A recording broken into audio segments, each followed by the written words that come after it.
할렐루야. 3월 30일 토요일 고난주간 새벽 기도를 시작하겠습니다. 사도신경으로 우리의 신앙을 고백합니다. 나는 전능하신 아버지 하나님 천지의 창조주를 믿습니다. 나는 그의 유일하신 아들 우리 주 예수 그리스도를 믿습니다. 그는 성령으로 잉태되어 동정녀 마리아에게서 나시고 본디오 빌라도에게 고난을 받아 십자가에 못 박혀 죽으시고 장사된 지 사흘 만에 죽은 자 가운데서 다시 살아나셨으며 하늘에 오르시어 전능하신 아버지 하나님 우편에 앉아 계시다가 거기로부터 살아있는 자와 죽은 자를 심판하러 오십니다. 나는 성령을 믿으며 거룩한 공교회와 성도의 교제와 죄를 용서받는 것과 몸의 부활과 영생을 믿습니다. 아멘. 찬송가 151장 찬양하시겠습니다. 찬송가 151장입니다.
우리가 아직 죄인 되었을 때에 그리스도께서 우리를 위하여 죽으심으로 하나님께서 우리에게 대한 자기의 사랑을 확증하셨느니라.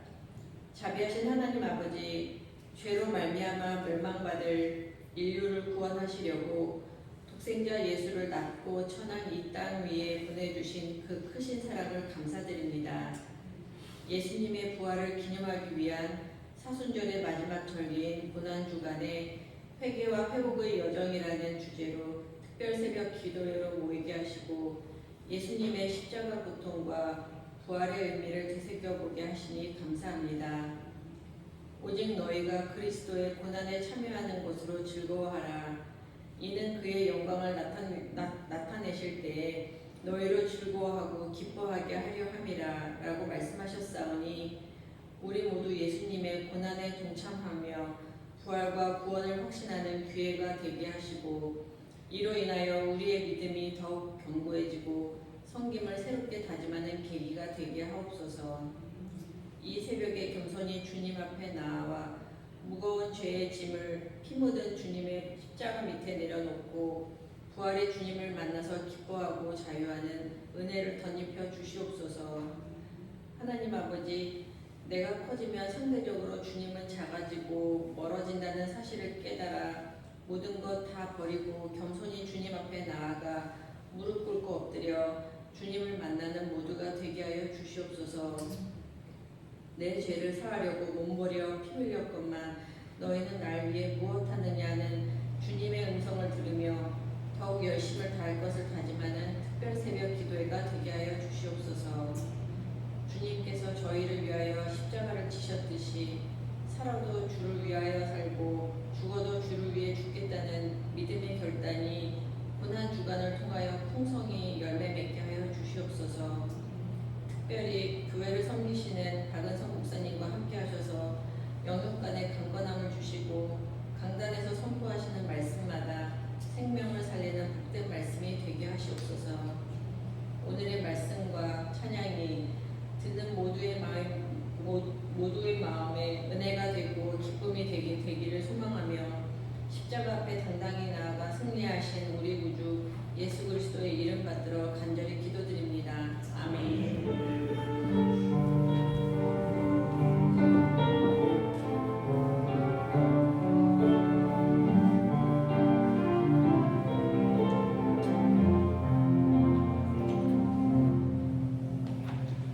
오늘 우리에게 주신 하나님 말씀은 신약성경 누가복음 15장 11절에서 마지막 절까지 말씀입니다.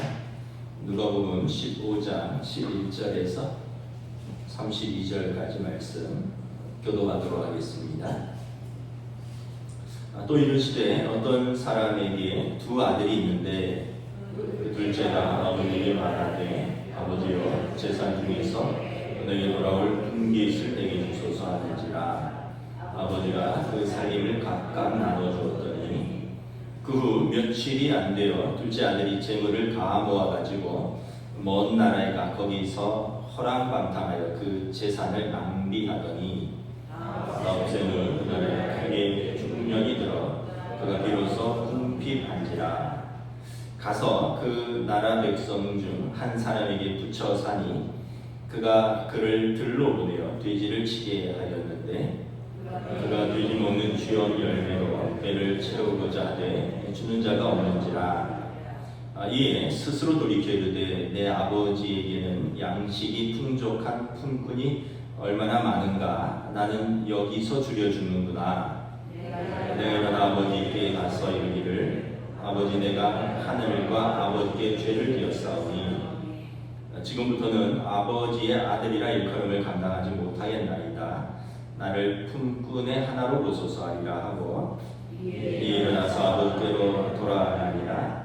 아직도 거리가 먼데 아버지가 그를 보고 친히 여겨 달려가 목을 안고 입을 맞추니 아들이 이르되 아버지 내가 하늘과 아버지께 죄를 지었사오니 지금부터는 아버지의 아들이라 일컬음을 감당하지 못하겠나이다. 나 아버지는 종들에게 이르되 제일 좋은 옷을 내어다가 입히고 손에 가락지를 띄우고 발에 신을 신기라. 그리고 살찐 송아지를 끌어다가 잡으라. 우리가 먹고 즐기자. 이 내 아들은 죽었다가 다시 살아났으며 내가 일어났다가 다시 걸었노라 하니 그들이 즐거워하더라.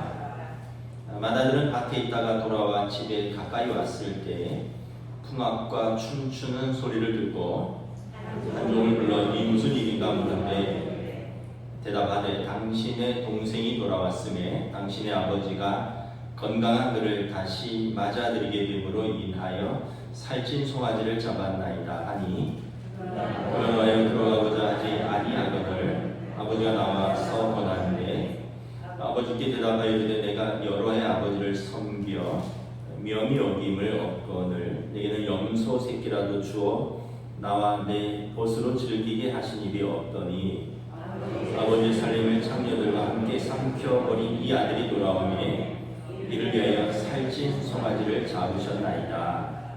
아버지가 이르되 예 너는 항상 나와 함께 있으니 내 것이 다 내 것이로되 이 내 동생은 죽었다가 살아났으며 내가 잃었다가 얻었기로 우리가 즐거워하고 기뻐하는 것이 마땅하다 아니라. 아멘. 할렐루야. 고난주간 특별세교 기도의 마지막 날입니다. 우리 마지막 날인데 한번 인사하겠습니다. 한 주간 또 하나님의 은혜가 있기를 원합니다. 인사하겠습니다. 예. 오늘은 이제 무덤에 계신 토요일이죠. 어제가 성금요일, 이제 오늘은 무덤에 계신 토요일, 그리고 내일이 예수님께서 사망 권세를 이기시고 부활하신 부활주일입니다. 이제 오늘은 마지막 날이니까 우리가 함께 이제 제가 축도하고 함께 마치도록 하겠습니다. 우리가 한 주간 탕자의 비유를 통해서 본 회복과 회개와 회복의 여정에 대해서 말씀을 보고 있습니다.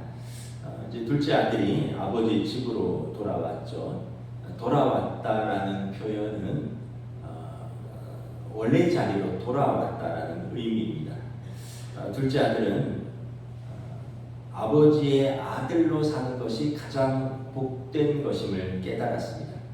그리고 아버지가 이제 어제 본문이죠. 목을 기어안고 입을 맞추며 따뜻한 환대에 감격했습니다. 둘째 아들이 이렇게 고백합니다. 21절 우리 다시 한번 읽겠습니다. 아들이 이르되 아버지 내가 하늘과 아버지께 죄를 지었사오니 지금부터는 아버지의 아들이라 일컬음을 감당하지 못하겠나이다 하나. 내가 하나님과 아버지께 죄를 지었습니다. 아버지의 아들로서 자격이 없습니다. 이런 고백입니다. 사실 아버지는 아직 아무 말도 하지 않았어요. 그 많은 돈 어디 있었느냐, 도대체 어디 가서 누구랑 어울렸느냐 이런 거 묻지 않으셨습니다. 그냥 아버지는 그 아들을 안아주었는데 아들이 자발적으로 아버지께 나는 하나님과 아버지에게 죄를 진 사람입니다. 아버지의 자격이 없습니다. 자신의 죄를 고백합니다. 다시 시작함에 있어서 중요한 것이 죄의 고백입니다. 여러분 누군가와 다시 시작하려면 그 사람과의 깨어진 관계를 회복하려면 그에게 잘못한 것이 있다면 잘못에 대한 용서를 구해야 합니다. 형식적으로가 아니라 진실된 고백이 필요합니다. 그래서 용기가 있어야 됩니다. 자신의 잘못을 진실되게 고백한다는 것은 잘못에 대한 진실된 인정이자 그리고 같은 죄를 반복하지 않겠다는 결단입니다. 그래서 진실된 회개가 진실된 회복을 만듭니다. 만약 둘째 아들이 아버지의 집으로 돌아왔는데 자기가 무엇을 잘못했는지 잘 모른다면 예를 들어서 먼 나라에 갔는데 내가 친구를 잘못 만났습니다. 사람들을 잘못 만나서 이렇게 됐습니다. 먼 나라에 갔는데 그 나라에 마침 흉년이 들어서 제가 때와 상황이 안 좋아서 그랬습니다. 이렇게 핑계를 댄다면 그 아들은 다시 돈이 생기고 기회가 되면 또 아버지 집을 떠날 것입니다. 근데 아들은 자신을 정직하게 바라보았습니다. 그리고 진실되게 고백했습니다. 누굴 잘못 만나서가 아니라 그때 뭐 어떤 상황이 그래서가 아니라 내가 하나님과 아버지 앞에서 죄를 지었습니다 라고 고백을 하는 것입니다. 용서를 구하는 아들은 용서를 구해서 이제 잘못을 고백해서 용서를 받은 게 아니라 용서를 받아서 잘못을 고백하는 것입니다. 그러니까 이 순서가 너 잘못을 고백해봐 용서해 줄게 이게 아니라 내가 용서를 받았기 때문에 그 은혜에 감격해서 그 아버지 사랑을 거스를 수 없어서 자기 입으로 진실된 고백을 하는 것입니다. 이것이 여러분 진정한 회복의 시작인 것입니다. 그러니까 용서의 고백은 이제 죄의 고백은 용서를 받은 것에 대한 반응으로 고백하는 것입니다. 우리도 마찬가지입니다. 하나님 아버지의 은혜와 사랑을 경험한 사람은 정직합니다. 용서하시는 하나님, 그리고 은혜 없이는, 하나님의 은혜 없이는 살 수 없다는 것을 우리가 고백하는 것은 우리가 죄인임을 정직하게 고백하고 하나님의 은혜를 구하는 것입니다. 오늘 작은 아들이 아버지에게 이 고백을 하는 것입니다. 나는 아버지의 은혜가 없으면 이 자리에 설 수 없는 사람입니다. 나는 하나님 아버지와 아버지에게 죄를 지은 아버지의 아들의 자격이 없는 사람입니다. 그런데 아버지께서 나를 이렇게 받아주시니 내가 얼마나 감사한지 모르겠습니다. 이 고백인 것입니다. 여러분, 맏아들은 어떠합니까? 29절 우리 한번 봉독하겠습니다. 시작. 아버지께 대답하여 이르되 내가 여러 해 아버지를 섬겨 명을 어김이 없거늘 내게는 염소 새끼라도 주어 나와 내 것으로 즐기게 하신 일이 없더니. 맏아들은 내가 잘못한 게 없다는 거예요. 나는 항상 의롭다는 거예요. 나는 아버지의 명을 어긴 적도 없고 또 나는 아버지를 늘 같은 자리에서 섬겼다는 것입니다. 맏아들은 자기 의로 충만해 있습니다. 그래서 자신과 동생을 대조하면서 아버지 앞에서 반듯하게 살아온 자기 인생을 입증하려고 했습니다. 그러기에 동생을 거부했고 아버지에게 분노합니다. 맏아들은 회개를 할 수가 없습니다. 자신이 누군지도 모르고 아버지의 마음도 알지 못하기 때문에 그렇습니다. 아버지 집에 살았지만 아버지의 마음도 알지 못하고 아버지와의 온전한 관계를 맺지 못합니다. 여러분, 우리가 하나님과 사람 앞에서 어떤 죄를 고백한다는 것은 부끄러운 것이 아닙니다. 진실한 관계 회복의 시작인 것입니다. 특별히 하나님 앞에서 우리가 죄인임을 고백하는 것. 예수 믿는 사람들은, 안 믿는 사람들은 뭘 그렇게 죄인 하느냐. 근데 여러분, 우리가 하나님 앞에서 우리가 죄인임을 고백할 때 비로소 하나님의 큰 은혜를 깨닫게 되는 것입니다. 우리가 내가 죄가 없다라고 생각하면 맏아들처럼 자기 의를 주장할 수밖에 없는 것입니다. 이제 아버지가 아들을 완전하게 절차를 밟아서 회복을 시킵니다. 22절 공독하겠습니다. 아버지는 종들에게 이르되 제일 좋은 옷을 내어다가 입히고 손에 가락지를 끼우고 발에 신을 신기라. 세 가지를 종들에게 지시합니다. 첫째는 제일 좋은 옷을 내어다가 입히라. 지금 아들이 입고 있는 옷은 남루한 옷, 냄새 나는 옷, 더럽고 거지 같은 옷입니다. 이 옷을 벗기고 깨끗하고 좋은 옷 중에서 제일 좋은 옷, 아버지 집에 있는 제일 좋은 옷을 내어다가 사랑하는 아들에게 입히라라고 말합니다. 야곱이 요셉에게 제일 좋은 옷을 입혔습니다. 제일 사랑한다라는 증거입니다. 다시 말하면 이것은 아들의 신분의 회복입니다. 아들에 대한 사랑의 회복인 것입니다. 우리도 마찬가지입니다. 로마서에 보면 주 예수 그리스도로 옷 입고 우리가 하나님의 자녀 되었다라고 말합니다. 우리가 하나님의 자녀 된 것은 우리의 의가 아니라 예수 그리스도로 옷 입은 것입니다. 아버지는 아들에게 이 옷을 바꿔줌으로 그의 신분의 신분의 회복을 확인시켜 주는 것입니다. 두 번째는 손에 가락지를 끼우라고 했습니다. 여러분, 반지는 권위와 언약의 상징입니다.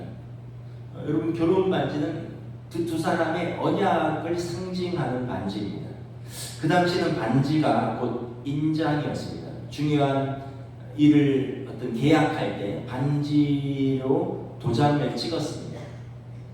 아버지가 아들의 손에 가락지를 끼우라고 말한 것은 이제 아들로서 법적 권한을 행사할 수 있다라는 아버지의 인정입니다. 명목상의 아들로서 받아들이는 것이 아니라 이 아들이 이제 아버지의 아들로서 이 집안의 모든 법적인 권한을 회복했다라는 법적 권위까지 공식화하는 것입니다. 사람들은 아들의 손에 낀 반지를 보면서 그의 과거와 상관없이 이제 이가 그 아버지의 아들 상속자가 된 것을 다시 확인하는 것입니다.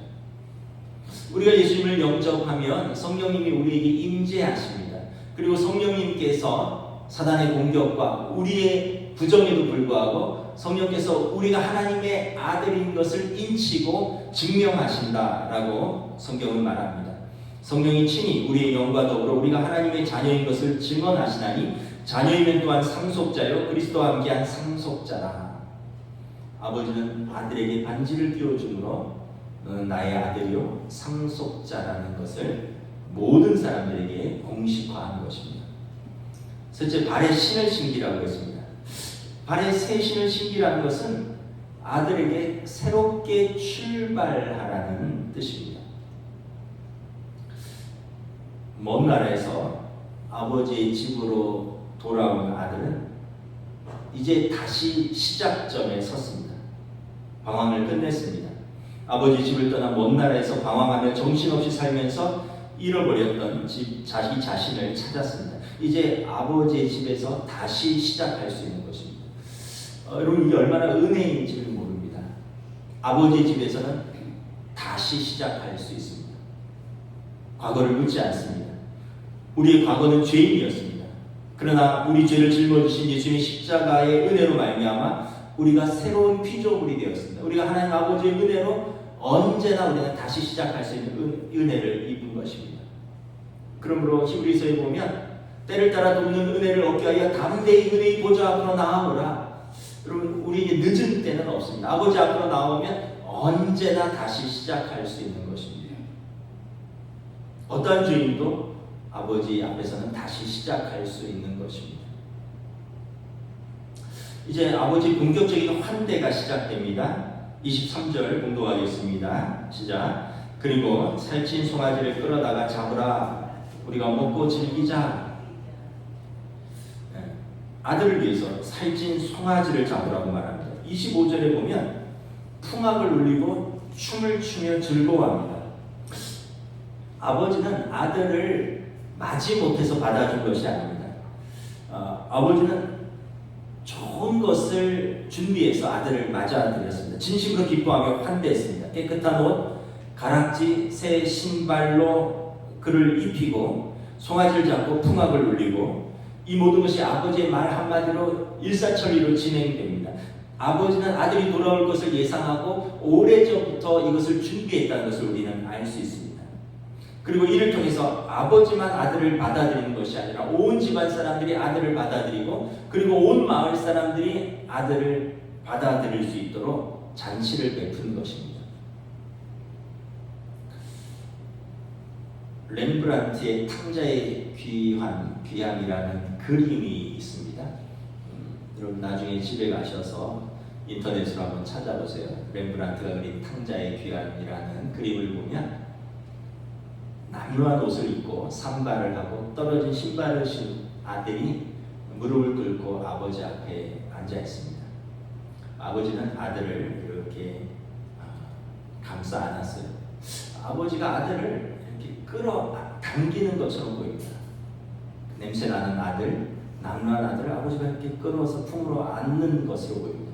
그리고 아들의 어깨에 두 손을 올렸는데 손의 모양이 달라요. 왼손은 두껍고 강한 남자의 손입니다. 아버지의 권위와 힘과 능력의 손입니다. 오른손은 가냘픈 여성의 손처럼 보입니다. 아들을 따뜻하게 위로하고 감싸는 어머니의 손처럼 보입니다. 렘브란트는 의도적으로 두 손을 다르게 보였습니다. 한 손은 강하고 능한 아버지의 손, 그리고 그 손으로 아들을 당기고 다른 한 손은 한없이 연하고 부드러운 위로의 손으로 아들을 이렇게 잡고 있습니다. 아버지 얼굴을 자세히 보시면 아버지가 반쯤 눈을 감고 있습니다. 렘브란트는 아버지를 맹인으로 그렸다고 했습니다. 반쯤 감은 아버지의 눈에는 아들의 남루한 모습이 보이지 않습니다.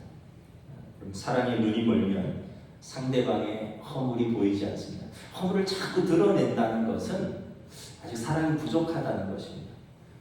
사랑이 넘치면 그 허물이 보이지 않아요. 그 허물을 감싸줍니다. 렘브란트는 하나님 아버지의 사랑을 그렸습니다.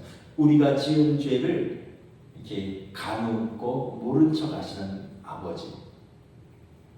죄로 얼룩진 우리를 향한 하나님 아버지의 크신 은총을 묘사했습니다. 로마서 3장 25절에 이는 하나님께서 길이 참으시는 중에 전에 지은 죄를 간과하심으로 자기의 의로우심을 나타내려 하심이니. 현대사회는 경쟁사회입니다. 자비와 긍휼이 없습니다. 약육강식의 경쟁사회고 한치의 실수도 용납하지 않습니다. 성과를 내야 하고 잘못하면 책임을 묻고 상대방을 배제하고 소외시키고 그리고 자신을 보호하는 데 익숙합니다. 오늘 본문의 큰아들 같습니다. 자기 동생이라도 아들이 돌아와서 자기가 손해볼까 봐 동생을 배제하고 혐오하고 거부하고 아버지에게는 분노합니다. 상상력을 동원해서 큰아들의 모습을 그린 그림은 제가 못 찾았는데 만약에 제가 그림을 그린다면 이럴 것 같습니다. 큰아들의 동생을 향하고 아버지를 향한 모습은 이것입니다. 발장을 끼고 매서운 눈초리로 쳐다보면서 너 뭐 잘한 게 있다고 집에 돌아왔느냐? 아버지는 뭘 잘한 게 있다고 저 아들을 받아주고 잔치를 벌입니까? 분노하는 표정입니다. 아버지의 아들을 아는 표정하고는 완전히 다른 표정일 것입니다. 큰아들은 아버지의 마음을 모릅니다. 큰아들은 오늘 본문에 나오는데 동생이 내 동생이라는 것을 인식하지 못하고 있습니다. 아버지가 말합니다. 예, 너는 32절에 이 내 동생은 죽었다가 살아났으며 너의 동생이라는 것입니다. 나의 아들이기도 하지만 내 동생이라는 것입니다. 여러분 건강한 그리고 따뜻한 환대가 있는 곳이 저는 두 곳이라고 생각합니다. 가정과 교회입니다. 아무리 세상이 각박해도 가정에는 따뜻한 환대가 그리고 위로가 있는 곳입니다. 실수한 자녀들이 돌아왔을 때 부모의 따뜻한 위로와 환대가 있는 곳. 낙심한 남편이 돌아왔을 때 아내의 따뜻한 위로와 환대가 있는 곳. 마음 상한 아내가 돌아왔을 때 남편의 따뜻한 위로와 환대가 있는 곳. 가정은 서로를 뜨겁게 환대하는 공동체입니다. 부모는 자녀를 축복하고 사랑합니다. 자녀는 부모를 공경하고 순종합니다. 아내는 남편을 무시하지 않고 존중합니다. 남편은 아내를 자기 몸처럼 귀하게 여기고 사랑합니다. 다른 이유가 없어요. 그냥 내 가족이기 때문에 그렇습니다. 아버지가 말한 것처럼 내 동생이 살아오지 않았느냐. 아버지의 이유는 27절에 보면 당신의 아버지가 건강한 그를 다시 맞아들이게 됨으로 인하여 살찐 송아지를 잡았나이다. 다른 이유가 하나도 없습니다. 아들이 건강하게 다시 살아 돌아온 것이 아버지의 기쁨의 이유입니다. 신문을 봤더니 지난 3월 25일인가 며칠 전이 세월호 10주기였습니다. 그래서 그 부모들이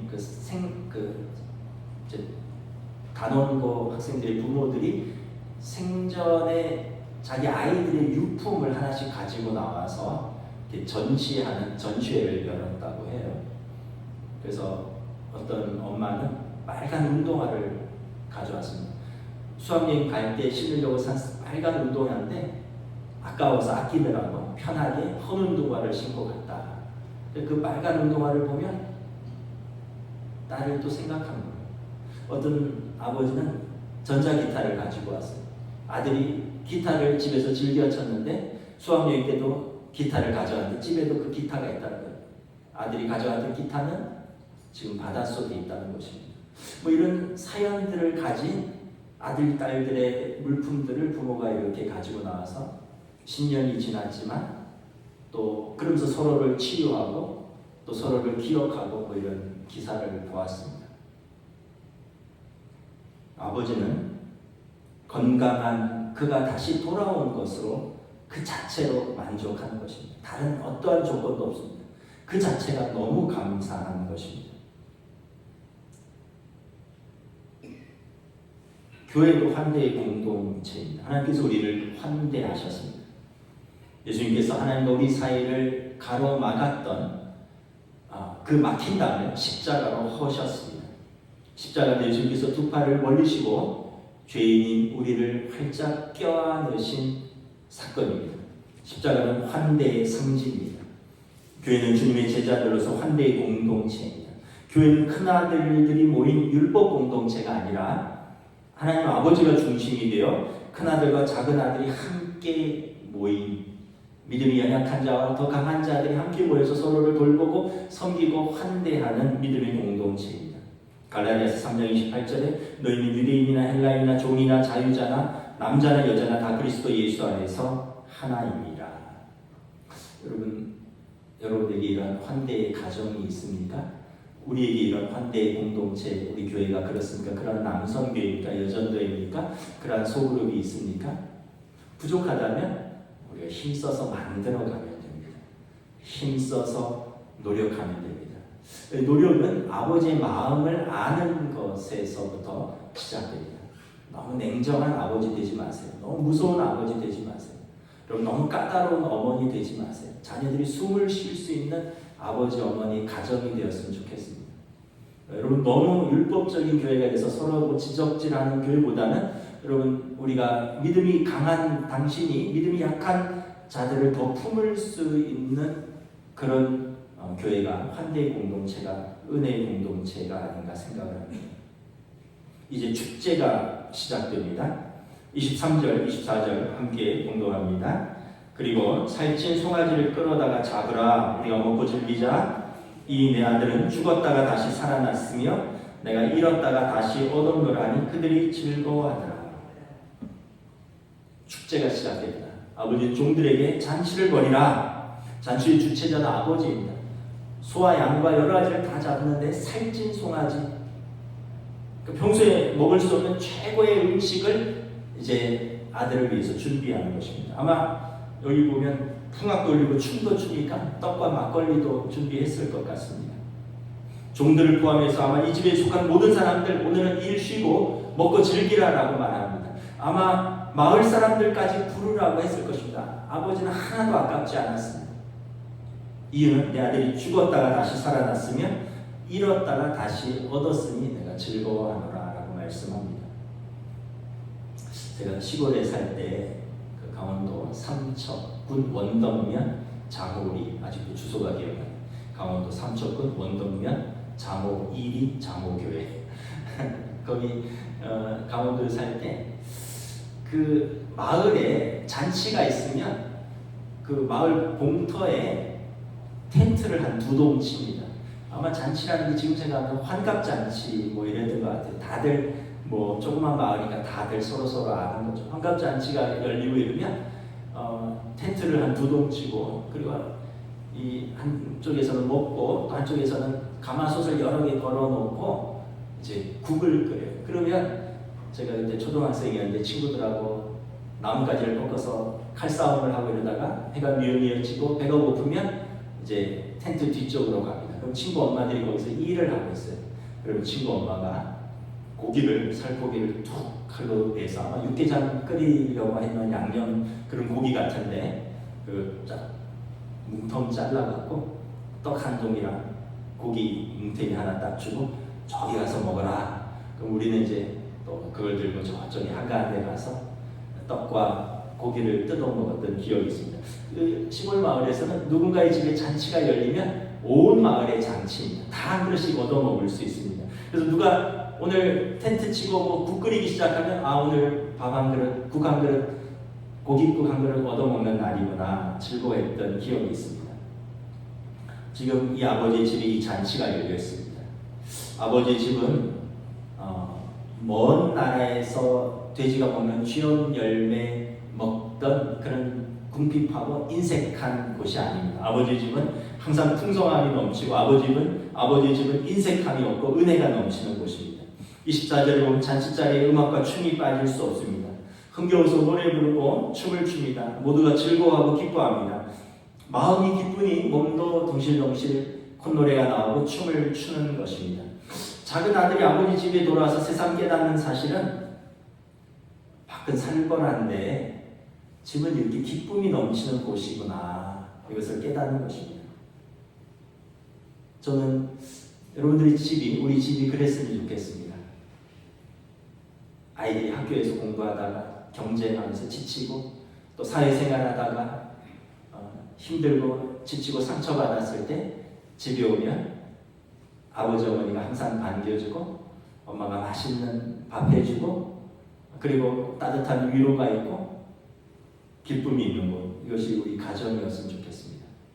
그리고 이것이 우리 교회였으면 좋겠습니다. 세상에서 실패하고 지치고 낙심했던 영혼들이 교회 오면 은혜의 말씀을 듣고 또 은혜의 찬양을 함께 부르고 소그룹에서 서로 기도해주고 삶을 나누고 격려하며 위로하면서 쉼이 있는 곳, 모두 이 하나님 아버지 품으로 돌아가는 우리들이 되기를 축복합니다.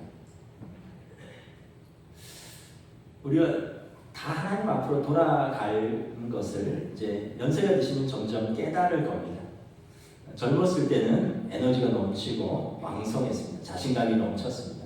뭐 그렇게 아쉬운 것도 없었고 또 열심히 수고하고 일하고 또 뭐 밤을 새도 그 다음날 하루 자고 나면 또 개운하게 다시 일을 시작할 수 있는 에너지가 있었습니다. 근데 어느 순간 인생의 후반전에 접어들면서 밤에 이유 없이 잠을 뒤척이면서 밤을 새우는 날들이 생깁니다.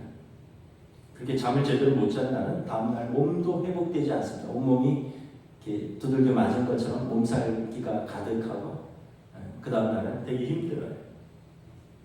그러니까 아마 나이가 들면서 에너지가 소진되어 가는 것을 몸으로 느끼는 것 같아요. 저도 작년부터 그렇습니다. 깨닫는 것은 뭐냐면 이러한 현상들을 통해서 깨닫는 사실은 우리 인생은 아버지께로 돌아가는 여정이다. 내 힘으로 사는 인생 아니다라는 것입니다. 우리 인생은 하나님 의지하고 하나님 은혜로 붙들려서 사는 인생이다. 하나님이 붙들어 주시고 하나님이 돌봐주셔야 사는 인생이다.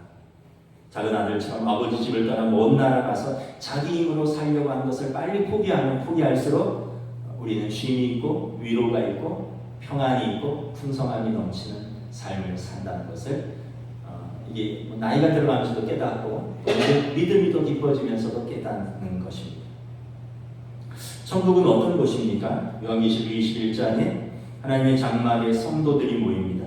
하나님 아버지께서 친히 성도들과 함께 계시며 모든 눈물을 그 눈에서 닦아주시니 다시는 사망이 없고 애통하는 것이나 혹하는 것이나 아픈 것이 다시 있지 아니하는 생명수 샘물이 목마른 자들에게 값없이 주어지는 하나님 우리 아버지가 되시고 우리는 그의 자녀가 되는 천국 잔치가 열리는 곳입니다.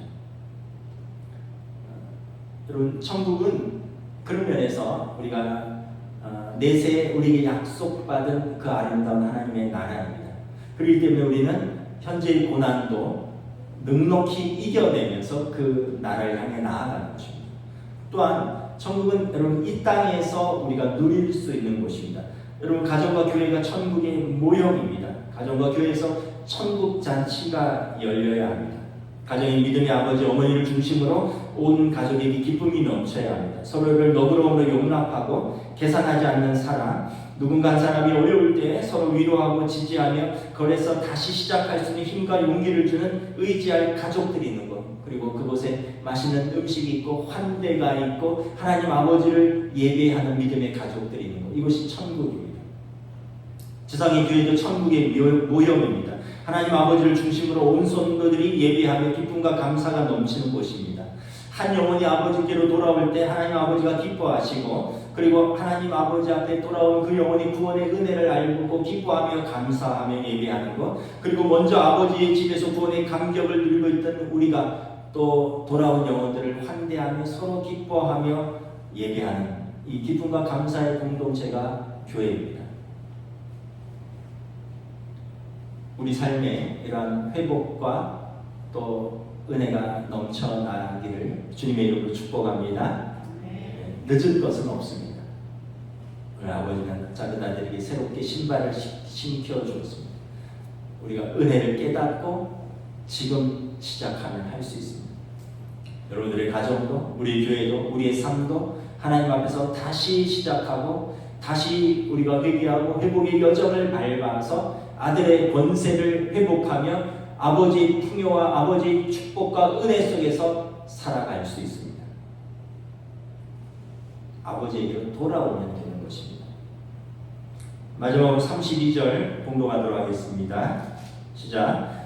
이 내 동생은 죽었다가 살아났으며 내가 잃었다가 얻었기로 우리가 즐거워하고 기뻐하는 것이 마땅하다 하니라. 이것이 축제의 이유입니다.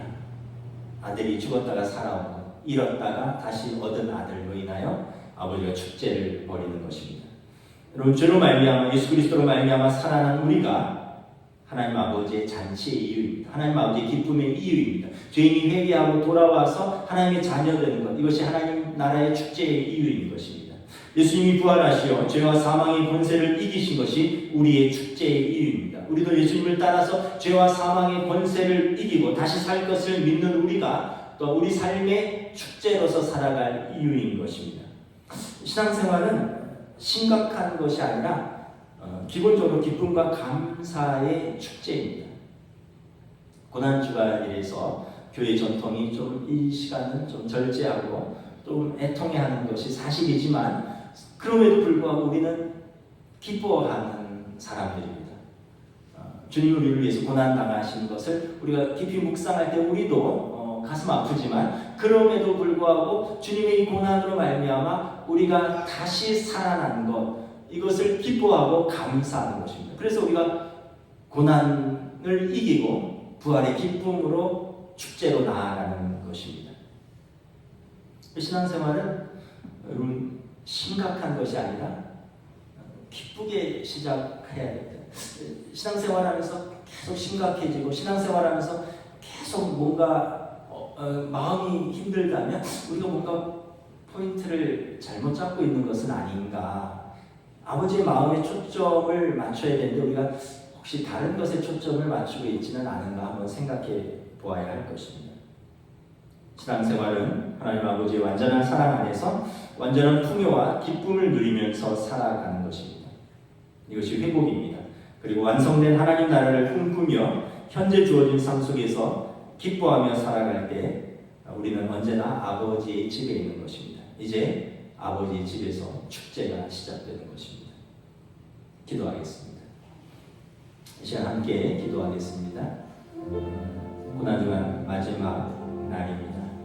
한 주간 누가복음 15장을 묵상했는데 우리의 삶 속에 회복이 있기를 원합니다. 우리의 삶 속에 다시 출발할 수 있기를 원합니다. 우리 가정에, 우리 교회에 하나님의 은혜가 넘치고 넘치는 사랑 가운데 우리가 다시 회복의 여정으로 나아갈 수 있기를 원하는데 함께 합심해서 기도하시고 제가 축도하고 마치도록 하겠습니다.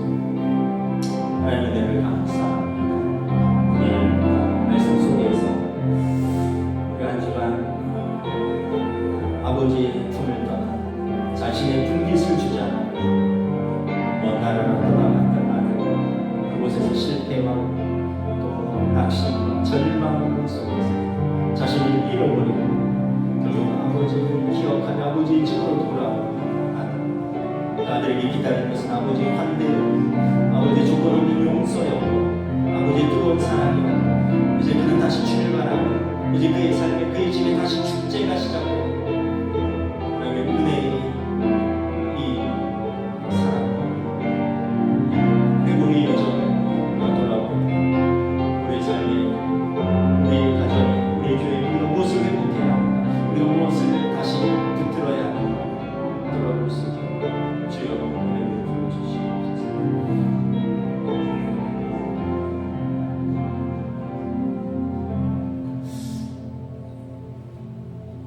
고난주간 한 주간 우리가 탕자의 비유를 통해서 하나님 아버지의 사랑, 그리고 우리의 죄인됨, 또 우리가 하나님 아버지를 찾아가는 그 과정이 어떠한 것인가를 다시 한번 말씀으로 묵상하며 또 새겨보았습니다. 십자가는 하나님의 아버지 우리에 대한 사랑이십니다. 십자가는 하나님과 우리 사이에 막힌 담을 허는 예수님의 사랑입니다. 십자가는 우리를 향하여, 오늘도 주인을 향하여 두 팔 벌리고 기다리신 하나님 아버지의 사랑입니다. 그러므로 우리가 이 사랑 안에 들어오면 다시 우리는 출발하고 우리는 회복되고 다시 축제가 시작되고 하나님 앞에서 기쁨과 감사의 예배와 기쁨과 감사와 은혜의 삶을 사는 것을 믿습니다. 이러한 우리가 주님의 부활과 또 은혜를 감사하는 저희들이 될 수 있기를 원합니다. 저희들의 삶을 성령님 인도하여 주시고 우리는 아버지 앞에 나아가는 믿음의 성도들 될 수 있기를 원합니다. 이제는 우리 주 예수 그리스도의 은혜와 하나님 아버지의 사랑하심과 성령님의 역사하심, 교통하심, 교제하심, 인도하심이 고난주간을 맞이하여 예수님의 십자가의 사랑 안에 하나님 아버지께로 돌아가는 사랑하는 우리 모든 성도들, 그들의 가정, 우리 교회가 되기를 우리 주 예수 그리스도의 이름으로 간절히 축원하옵나이다. 아멘.